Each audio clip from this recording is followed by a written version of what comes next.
Hello dear, my name is Aakash Vajpayee और आप देख रहे हैं pleasant classes. Pleasant classes a comfort zone for study.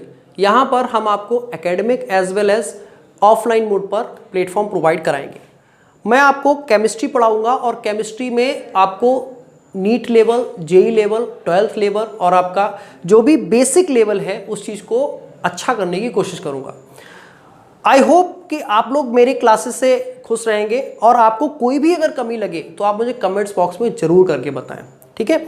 हम यहाँ पर आपको नीट, जेई अच्छे लेवल की कोचिंग्स कराने की कोशिश कर रहे हैं, जहाँ पर आपको कहीं और जाने की ज़रूरत नहीं है। अगर आप हमारी वीडियोस देख रहे हैं और उसको बेसिक से पढ़ रहे हैं तो आपको कहीं जाने की ज़रूरत नहीं है, आपको छोटी से छोटी चीज़ें आपको मिलेंगी यहाँ पर। क्लियर?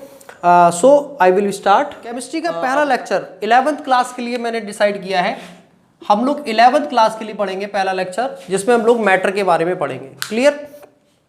मैटर के बारे में बेसिकली आप लोगों ने 9th क्लास में पढ़ा है और 9th क्लास से थोड़ा सा डिटेल स्टडी हम लोग जब आते हैं तो 11th क्लास में आते हैं। 11th क्लास में हम लोग मैटर को थोड़ा सा डिटेल में पढ़ते हैं और उसके बाद हम लोग मूव करते हैं कुछ लॉस पर, लॉस के बाद मूव करेंगे फिर मूल कॉन्सेप्ट्स पर। इस तरीके से हमारा पहला चैप्टर जो कि बेसिक कॉन्सेप्ट ऑफ केमिस्ट्री, जिसको हम लोग कहते हैं some basic concept of chemistry. आज का हमारा टॉपिक है some basic concept of chemistry. Some basic concept of chemistry, ठीक है। यहां हम लोग सबसे पहले स्टार्ट करेंगे मैटर के बारे में।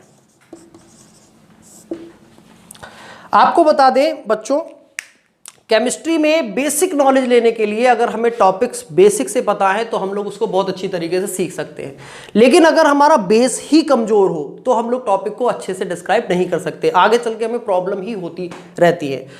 सबसे पहले केमिस्ट्री में कुछ बेसिक फंडामेंटल्स आपको न्यूमेरिकल परसेप्शन के हिसाब से बताए जाते हैं, जिसमें आप लोगों को न्यूमेरिकल्स डील कराए जाएंगे और न्यूमेरिकल कॉन्सेप्ट भी आएगा, जिसको हम लोग मोल कॉन्सेप्ट के अंडर गाइडेंस में हम लोग पढ़ेंगे उस चीज़ के बारे में। मैटर के बारे में अगर जानते हैं तो मैटर को पढ़ते हैं हम लोग। क्या जानते हैं मैटर के बारे में? And everything, clear, everything that has mass, that has mass and occupies space, clear। वो प्रत्येक चीज जिसके पास क्या है, मास है, और क्या है, वो स्पेस ऑक्यूपाई करती है, क्या कहलाती है, मैटर। आप लोग जिस रूम में बैठे हैं, आप जहां भी बैठे हैं, आप जहां गए जो कुछ भी देखें समझ लीजिए वो मैटर है, ठीक है। ये मार्कर, ये मैटर है, ये बोर्ड, ये मैटर है, लिखी हुई ये इंक भी मैटर है। क्यों? क्योंकि इसका भी कुछ मास होगा और ये स्पेस ऑक्यूपाई कर रही है। क्लियर? तो वो सब कुछ जिसके पास मास है और स्पेस ऑक्यूपाई कर रहा है, क्या है, हमारा मैटर। एग्जाम्पल के तौर पे हम लोग स्टडी करेंगे एयर। एयर हमारा क्या है, मैटर है। इसके बाद बात करते हैं मेटल, ठीक है। मेटल हमारी सब क्या है, मैटर है। Everything, pen, pencil, chair, desktop, कुछ भी आपका है, सब क्या है, मैटर है। क्लियर? आप लोग स्क्रीनशॉट ले लीजिए। हम लोग मैटर के क्लासिफिकेशन के बारे में जानते हैं थोड़ा सा। मैटर की स्टेट्स, पहले स्टेट्स के बारे में जानते हैं। स्टेट्स जनरली बच्चों 3 स्टेट्स होती हैं, ठीक है। 3 स्टेट्स हैं। सबसे पहला सॉलिड, लिक्विड, नेक्स्ट है आपका गैस, ठीक है। हम लोगों ने बेसिकली 3 आपकी स्टेट्स पढ़ी हैं, सॉलिड पढ़ी है, लिक्विड पढ़ी है और क्या पढ़ी है, गैस।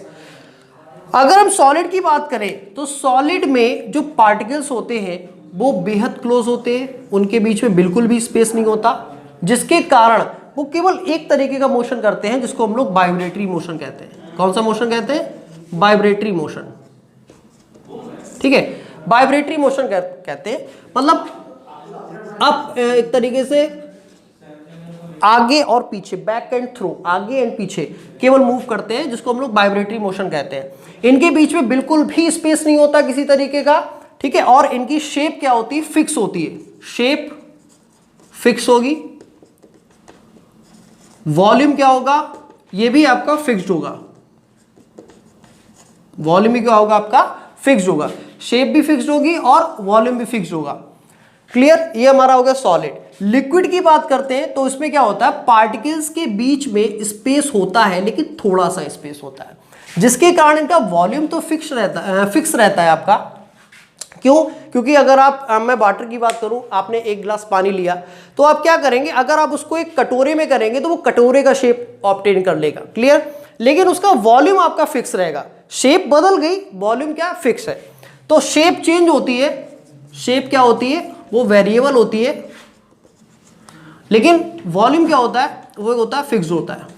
ठीक है, वॉल्यूम फिक्स होता है। गैस की अगर मैं बात करूं तो गैस का ना शेप फिक्स होता है और ना ही वॉल्यूम फिक्स होता है, यानी shape and volume both are variable. Clear, ध्यान देंगे, सॉलिड, लिक्विड, गैस, ये 3 स्टेट्स ऑफ मैटर है।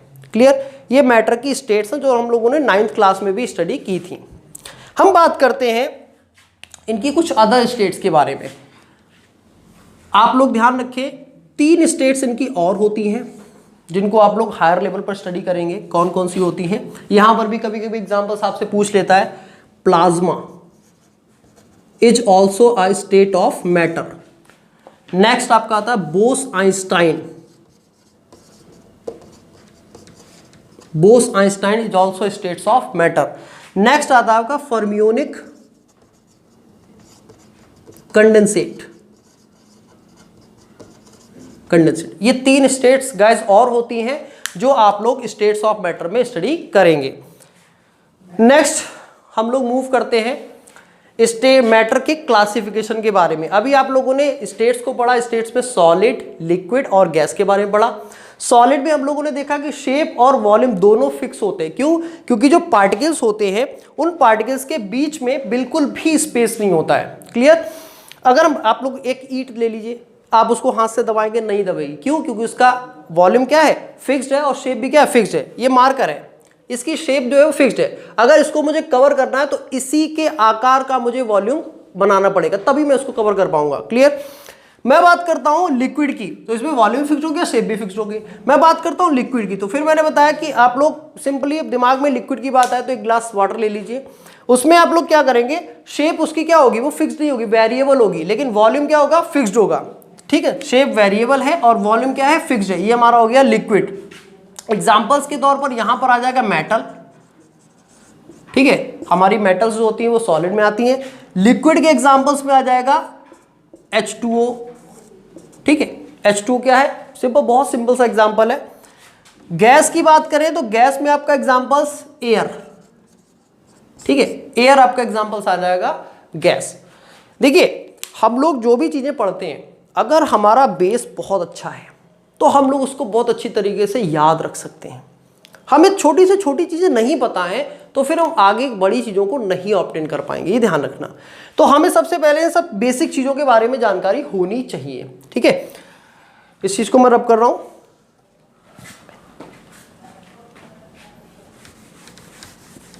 Next we move on classification of matter. Classification of matter की अगर हम बात करें,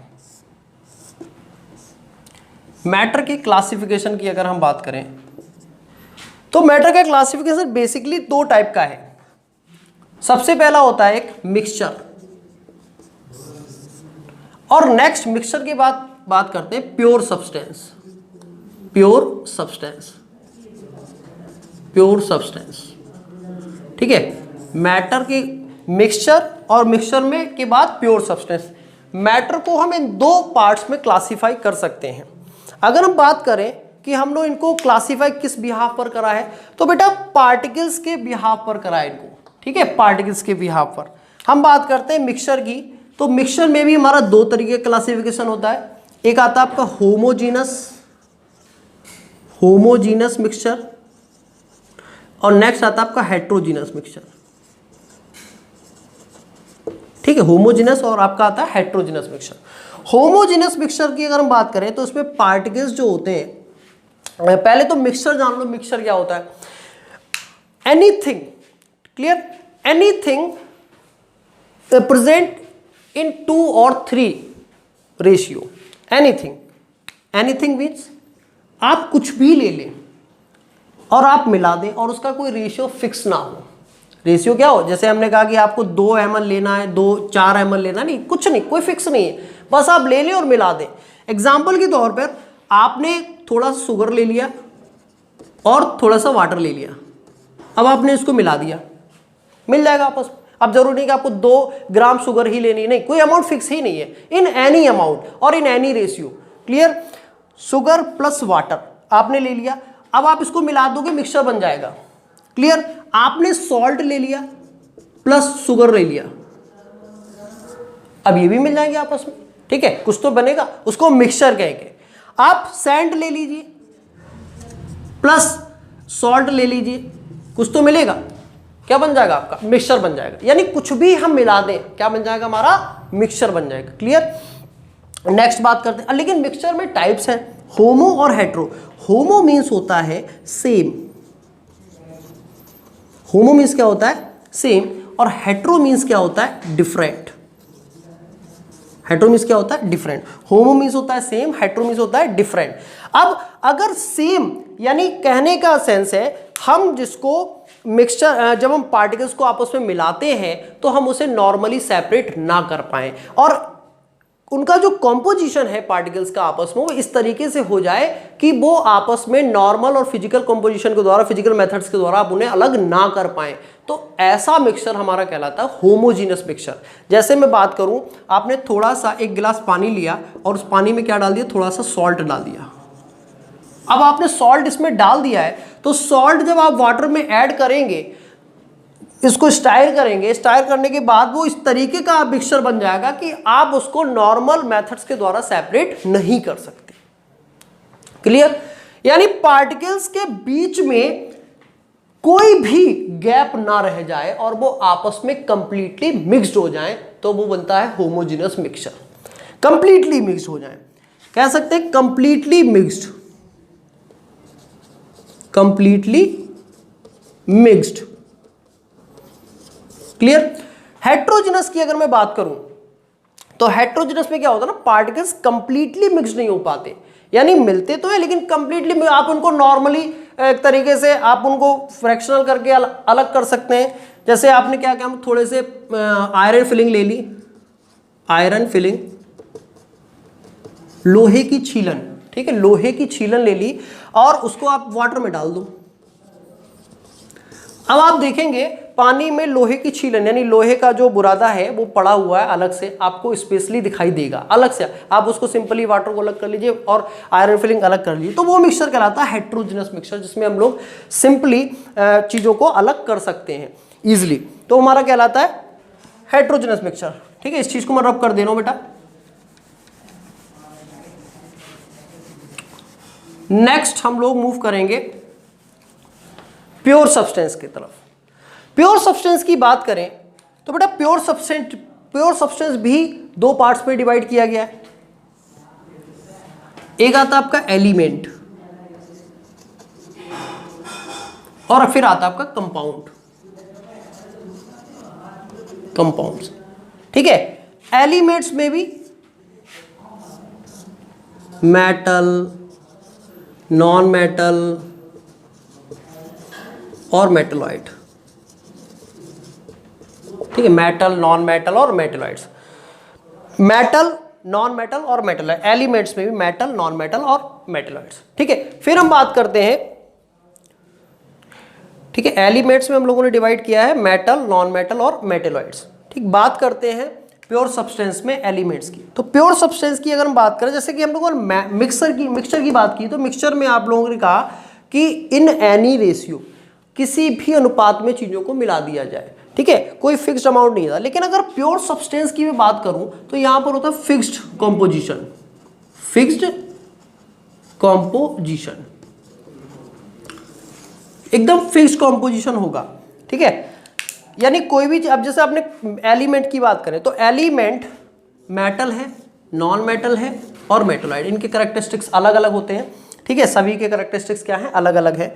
इसी के साथ एलिमेंट्स को हम और डिवाइड कर सकते हैं एटम और मॉलिक्यूल में।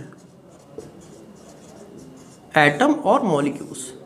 ठीक, एटम की अगर हम बात करें सिंपली, तो एक एटम में जो पार्टिकल्स होंगे वो किसी पर्टिकुलर जिस एटम का वो जिससे मिलकर बना हुआ है उसी के पार्टिकल्स होंगे। जैसे आयरन, अब कोई आयरन का एलिमेंट है, ठीक है, आयरन का एलिमेंट है, तो केवल और केवल आयरन के ही एटम्स उसमें प्रेजेंट होंगे, केवल और केवल only iron atoms are present, और फिक्स्ड अमाउंट होगा।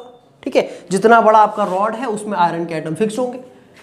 ठीक, मॉलिक्यूल्स, मॉलिक्यूल्स दो या दो से ज्यादा, टू और मोर एटम्स मिलकर हमारे मॉलिक्यूल्स बनाते हैं, टू और मोर एटम्स।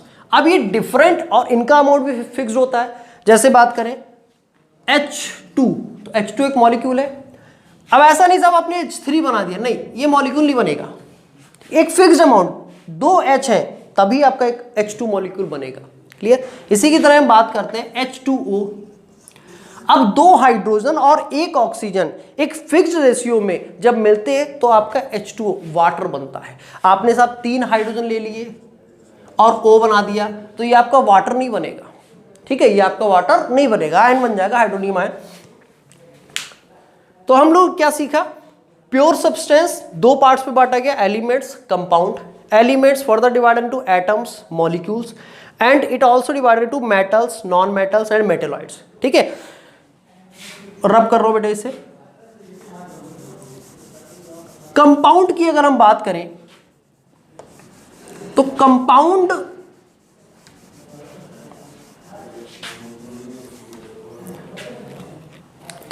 में आपका कंपाउंड में आपका 2 या 2 से ज्यादा, 2 और मोर, ठीक तरीके से मॉलिक्यूल को समझ सकते हो, 2 और मोर atoms combined into fixed ratio, 2 और मोर atom combined into fixed ratio. ठीक है, कह सकते हैं एज लाइक C6H12O6 ग्लूकोज का एक कंपाउंड है।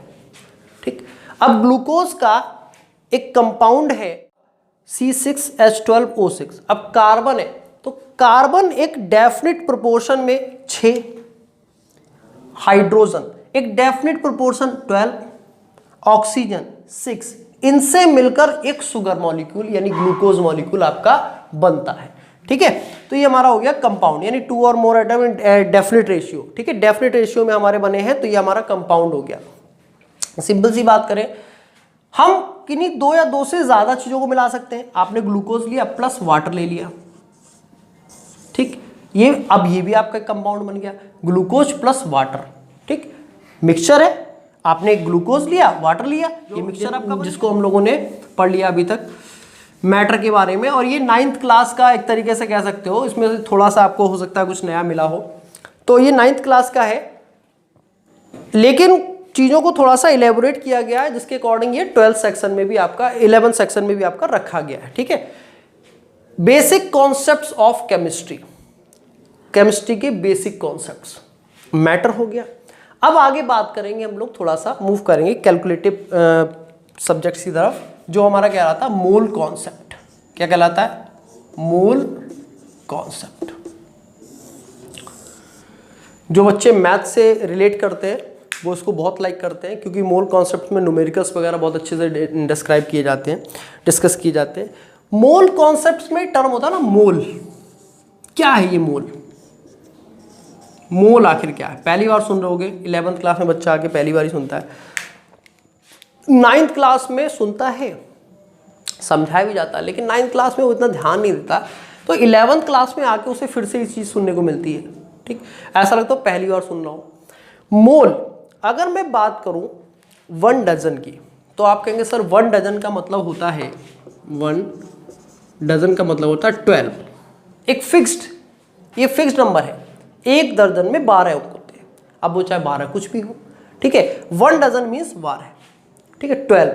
इसी तरीके से 1 kg, अगर मैं kg की बात करूं तो आप कहेंगे सर 1000 ग्राम, एक फिक्स्ड नंबर है 1000 ग्राम, उसे 10,000 ग्राम नहीं कह सकते, नहीं, गलत हो जाएगा। ठीक है, तो ये फिक्स्ड नंबर है, 1 डजन 12 हो गया, 1 kg 1000 ग्राम हो गया। इसी तरीके से नंबर्स फिक्स्ड होते हैं। अब हम लोग चीज़ों को मेज़र करते हैं, किसी चीज़ को मेज़र करने के लिए किलो में, ठीक है, लेंथ है तो उसकी मीटर में, ठीक है, अमाउंट है तो वो डजन में हो गया, कोई लिक्विड है उसको लीटर में हो गया। तो ये सब क्या है, quantity to measure any compounds, ठीक है। हम किसी चीज़ को मेज़र करने के लिए कुछ भी एक यूनिट हम लोगों ने बना रखा है, उस यूनिट को केमिस्ट्री में हम लोग मोल कहते हैं, ठीक है। उसी यूनिट को हम लोग केमिस्ट्री में क्या कहते हैं, मोल। अब हम केमिस्ट्री में किसी सब्सटेंस को हमें मेजर करना है, किसी भी सब्सटेंस को, एनीथिंग, तो वो अमाउंट जो हम लोग लेते हैं ना, वो हम मोल में लेते हैं। किसमें लेते हैं, मोल्स में, ठीक। जानते हैं क्या होता है मोल्स?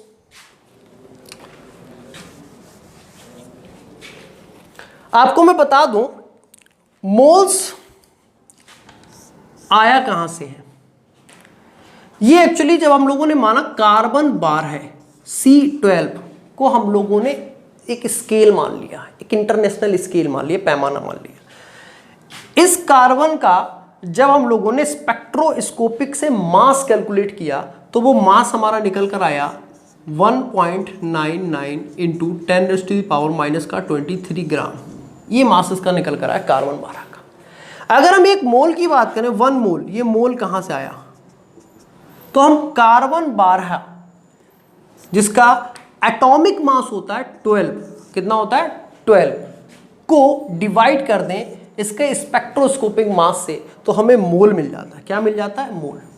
12 डिवाइडेड बाई 1.99 इंटू 10⁻⁻23 आप कैलकुलेट करेंगे तो आपको एक वैल्यू मिलेगी जो होती है 6.02 इंटू 10⁻23, ठीक है। ये नंबर आपको मिलता है। This number represent a mole, this number represent a mole. ये नंबर हमारा मोल रिप्रेजेंट करता है। अब केमिस्ट्री में कोई भी सब्सटेंस हो, अगर 1 मोल की बात करेंगे तो भैया नंबर होगा ये वाला 6.02 इंटू 10⁻23। 1 मोल, अब मैंने कहा 1 मोल सोडियम तो 1 मोल दिस, मैंने कहा 1 मोल पोटेशियम तो 1 मोल का मतलब ये, यानी 1 मोल की अगर आपसे बात करेगा तो समझ लो आपको ये नंबर आपको बताना पड़ेगा। कुछ भी हो, चाहे 1 मोल मॉलिक्यूल हो, चाहे 1 मोल एटम हो, चाहे 1 मोल आपका आयन हो, anything else, 1 mole represent this number. Clear? चीजों को और डिस्कस करते हैं, थोड़ा सा और आगे बढ़ते हैं।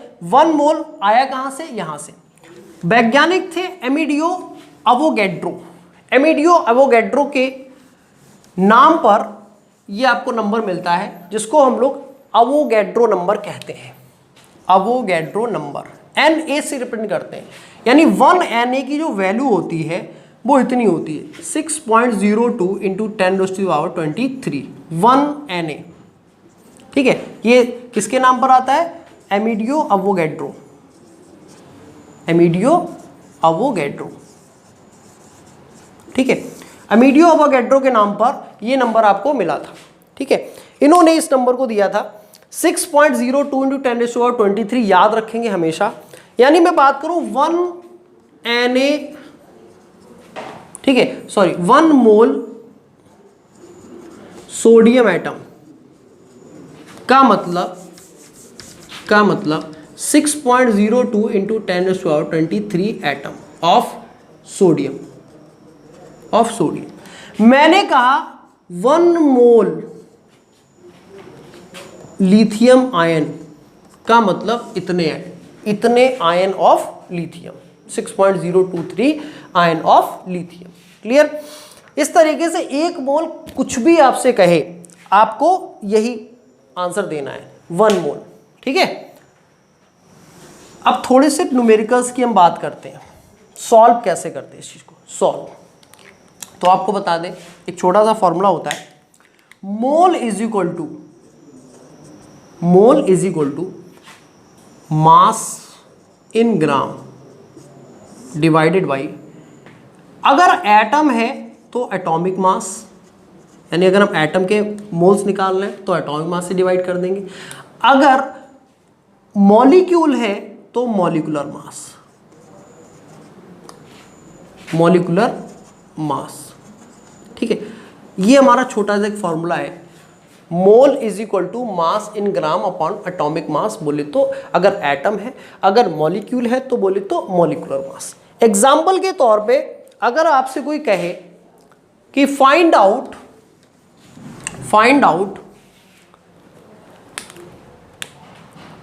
Find moles of the given data, कुछ डेटा आपको दे रखा है, उसमें आपको मोल्स फाइंड करना है।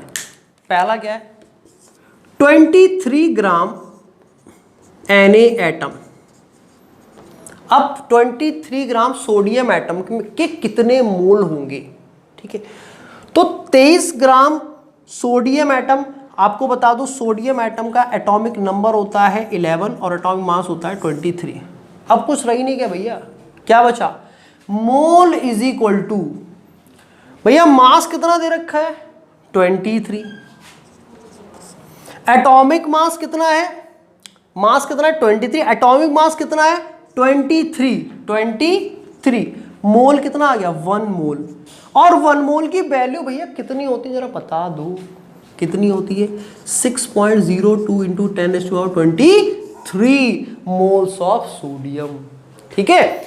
यानी 1 मोल बराबर इतने एटम ऑफ सोडियम, ठीक है। चीजों को और डिस्कस करते हैं। एक और क्वेश्चन है छोटा सा, सेकंड है, आपसे कहता है प्रेडिक्ट करिए 36 ग्राम ऑफ H2O मॉलिक्यूल, यानी 36 ग्राम ऑफ H2O मॉलिक्यूल्स में आपको क्या फाइंड करना है, आपको फाइंड करना है मोल्स। क्या फाइंड करना है, मोल्स।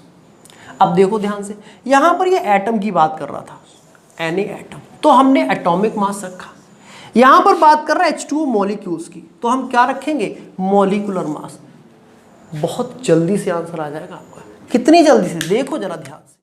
हम लोगों ने जस्ट अभी किया था find the moles of given data. अब गिवन डेटा पहला क्वेश्चन हमारा क्या था, 23 ग्राम ऑफ सोडियम एटम, तो 23 ग्राम ऑफ सोडियम एटम के हम लोगों ने मोल फाइंड करे थे, ठीक है।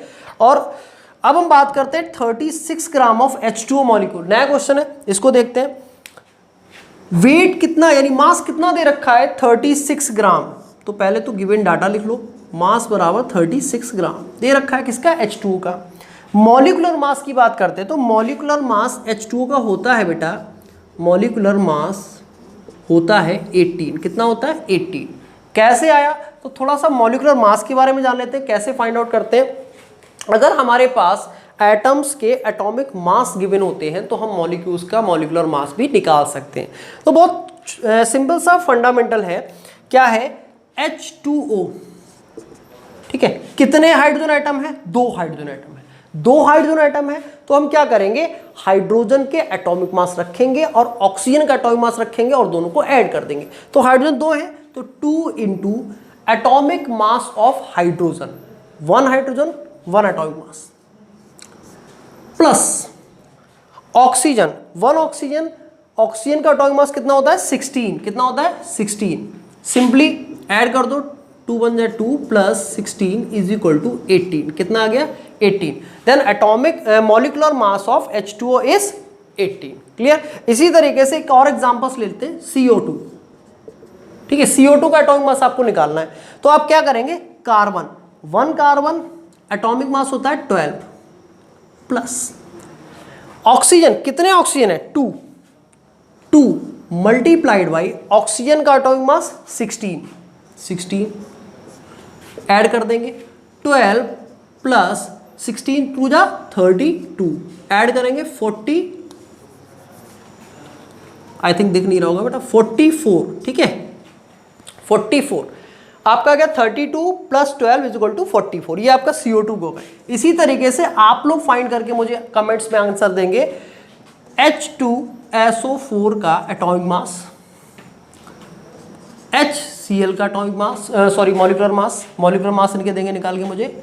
इसी तरीके से आप और फाइंड करेंगे HNO3 का, नेक्स्ट है C6H12O6 का, C12H22O11, ठीक है।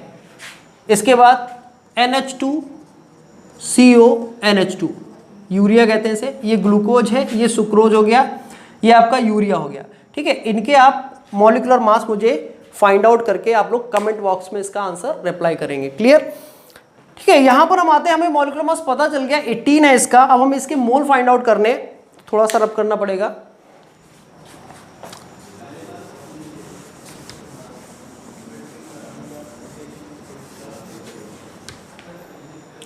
ध्यान देंगे, mole is equal to mass कितना है 36 डिवाइडेड बाई मॉलिक्यूलर मास, क्योंकि ये मॉलिक्यूल है। मॉलिक्यूलर मास कितना है इसका 18, जस्ट अभी फाइंड आउट किया था। ठीक है, कितना आ गया 18 टू जा 36 is equal to 2 moles of H2O। ठीक है, 2 मोल्स ऑफ H2O। तो क्या बेटा आप ये नहीं कह सकते कि 2 मोल्स ऑफ H2O में 2 इंटू 1 मोल का 1 मोल H2O का मतलब 6 इंटू 10⁻23। 1 मोल H2O का मतलब 6 into 10⁻23 moles of molecules of H2O। तो 2 मोल्स है तो 2 into 6 into 10⁻23 molecules of H2O। Simply, आप कुछ बच्चे कहेंगे सर 6.02 था, कोई बात नहीं बेटा, कंसीडर कर लेते हैं। ठीक है, 6 2 जा 12 into 10⁻23 molecules of H2O। Clear? ध्यान देंगे, बहुत अच्छा सा एक फॉर्मूला बन के आता है जिसको हम लोग डायरेक्टली सॉल्व कर सकते हैं। यहाँ तो आप कॉन्सेप्ट से सीखेंगे कि 1 मोल का मतलब होता है 6 इंटू 10⁻23। ठीक है, 1 मोल का मतलब। अब यहाँ से हमने कहा 2 मोल निकाल लिया तो 2 से सिंपली मल्टीप्लाई कर दिया, लेकिन हम लोग इसका फॉर्मूला भी जानते हैं। क्या है फॉर्मूला इसका?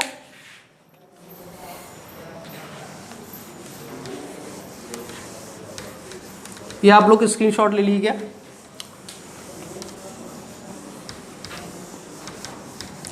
जिस तरीके से हम लोग सिंपली मोल का फॉर्मूला जानते हैं, उसी तरीके से मोल्स इज इक्वल टू आ जाता है आपका number of particles divided by Avogadro number. ठीक है, ये फॉर्मूला आपका हम लोग डिस्क्राइब करेंगे नेक्स्ट टर्म पर। ठीक है, इससे पहले आप लोग जो भी मैंने आपको न्यूमेरिकल्स कराए वो आप न्यूमेरिकल्स करेंगे, और उसी के आधार पर आप लोग आपकी बुक्स में जहां से जो भी न्यूमेरिकल्स हो आप लोग उसे करें, मुझे कमेंट्स बॉक्स में आंसर दें। और ठीक है, जो भी आपको प्रॉब्लम हुई हो मेरी वीडियो से रिलेटेड, अगर आपको कोई भी डाउट हो तो आप मुझे कमेंट्स बॉक्स में पूछ सकते हैं। ठीक है, इसके अलावा डियर, ये मेरा पहला लेक्चर था, इसमें आप लोगों को जो भी चीज़ें अच्छी लगी हों आप मुझे कमेंट्स करके ज़रूर बताएं, और नेक्स्ट वीडियो में मैं और इससे बेहतर करने की कोशिश करूंगा। Clear? Wish you all the very best. Okay, thank you. It's caught in the crossfire. It's caught in the crossfire.